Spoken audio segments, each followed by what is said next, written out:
run now. Okay, go.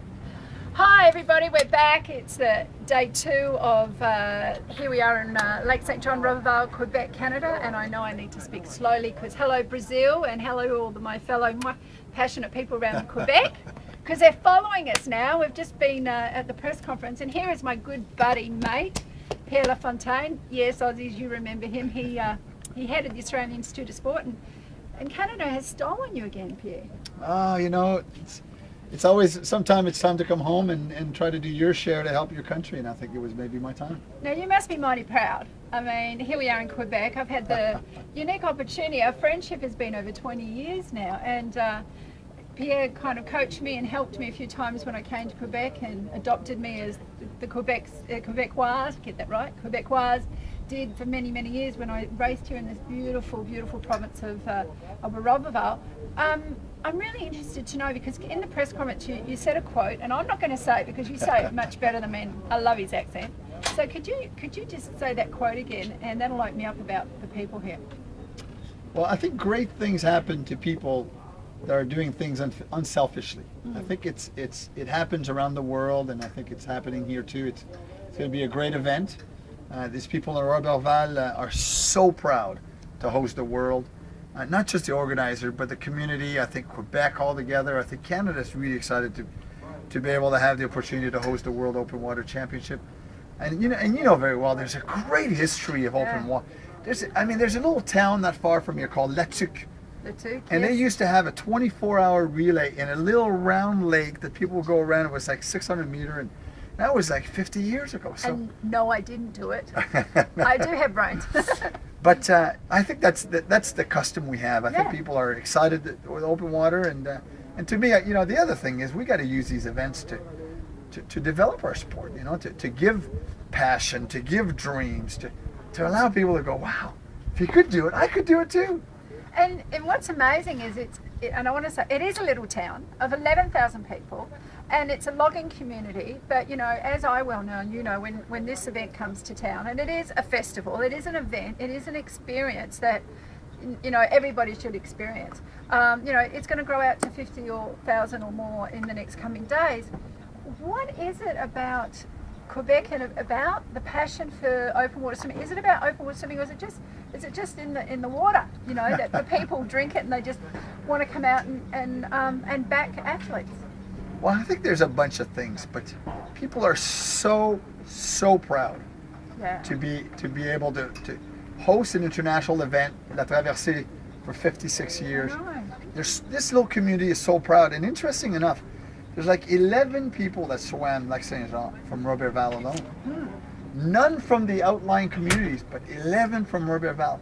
That's what hosting event do. It allows a community to say, wow, like I said earlier, I could do that. And at the end, for us, we're really doing this for our children. Yeah. And we're not just teaching swimming, we're teaching eventing, we're teaching pride, we're teaching volunteerism. Being a volunteer is something, giving back is powerful. And there's no small communities or large communities or countries that could live without volunteers, and without volunteers with great passion. So that's what hosting an event like this does. And yes, people for the whole region are really proud of the event. It's grown. You remember it had a hard time a little bit ago. And again, it took a couple of guys with a big heart saying, you know what, there's no way we're going to let this happen. Was that the mayor Denny? Yeah, Denis Labelle and his friends. And it took a couple of guys with great character. And that's what, but in the end, great things happen because a small group of people dream big and bring people in. Yeah, as you were saying. And so, okay, what's going to happen with Canada? Because I know Canada have got a great history of open water swimming, and we're here at the World Championships, and you are proud and you are passionate. No, is there really? Is there any unknowns? I know it's a new team. There's a lot of. I had the opportunity to be at the US swimming trials with Canada participating, and that was really exciting. I've had a chat to them. They're young, they're impressionable.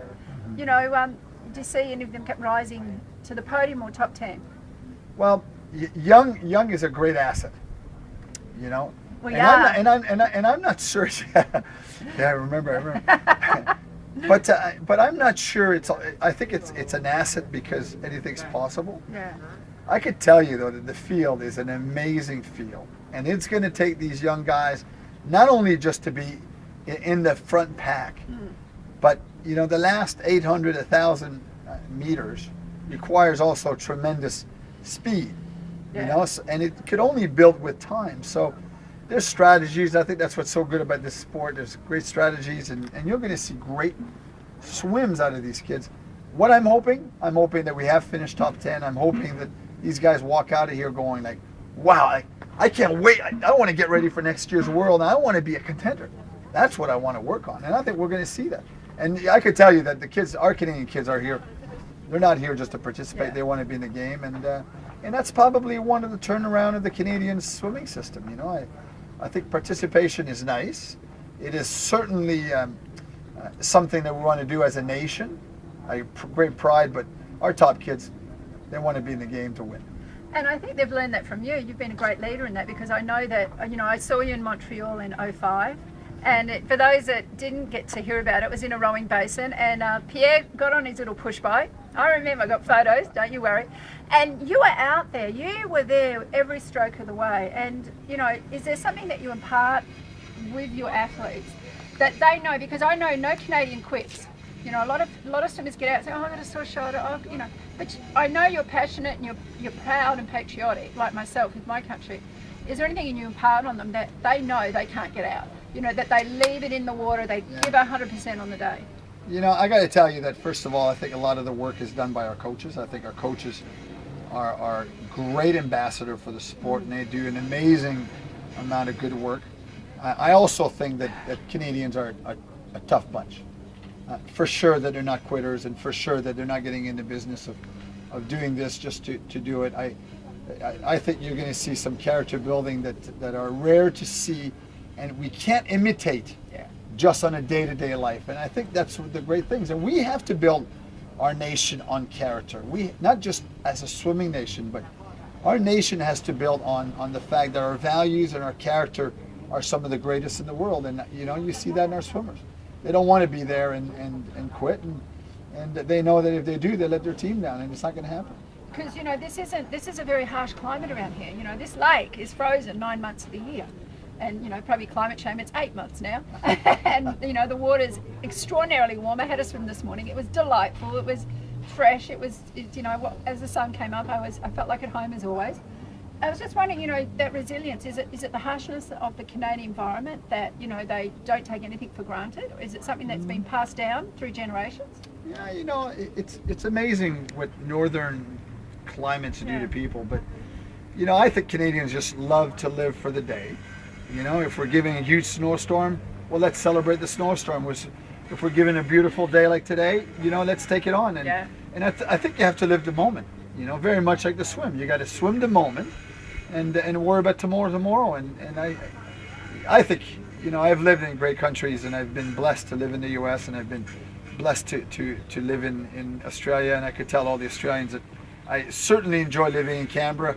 For everybody else, I probably said I was crazy, but it was great for my kids, and it was great for a place. And I certainly love every minute of my dealing with the passion of the Australians. But I could also tell you that the Canadians are a great population where I think that their role as a world ambassador is taken on every day, and they're not just there to take, but they're there to give a lot. And maybe people might think of it as soft, and I think of it as powerful. And I think it's not just about us; it's about the rest of the world too. And absolutely. And hosting this event is about bringing friends home and giving them a hell of a party.